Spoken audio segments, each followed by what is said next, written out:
Question number 2. I have 2 children in their 20s. How should I incorporate them into the real estate business? So if you have children in their 20s, then that means that, these are grown adults. And most parents want their kids to grow up and go further in life than they did.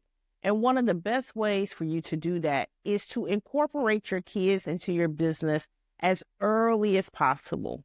So you do have some parents, when their kids are 10, 11, 12 years old, they put them to work in the business. They may be managing social media. They may be helping to create content, managing the website, a number of things, but they're putting those kids to work and they're getting them activated into the business. Now, if you have 20-year-old kids, it might be a little bit more difficult just simply because these kids may be in college. These kids may be married with kids of their own. They may be working full-time careers. And so you may have to start them off slowly, but what matters most is that you get started now. What matters most is that you get started now. Particularly if you plan to build an empire in the real estate business and your goal is to leave this real estate to your heirs, i.e. your kids, upon your passing. Or maybe when you fully decide to retire, you want to leave this to your kids in the most tax efficient manner possible. So you definitely need to get the kids involved so they can understand how real estate works. I would probably start off with something small, maybe allowing them to help you manage a property or two. Make sure that they're at the table, even if their name is not on the closing documents.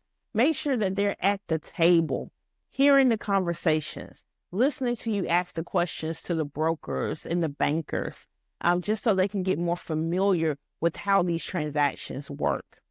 And if you really still trust them after a year or two, they seem interested, they want to learn more, then maybe you guys do your first deal together. Maybe everyone's name is on the deed or on the LLC as a general partnership, and you're doing your first deal together so they can learn that process from beginning to end. So baby steps, even though we know they're not babies, let's start them off small. Let's start them off by just helping to either manage a property or just being at the table and in the room for the conversations from beginning to end of looking for a property and acquiring that property.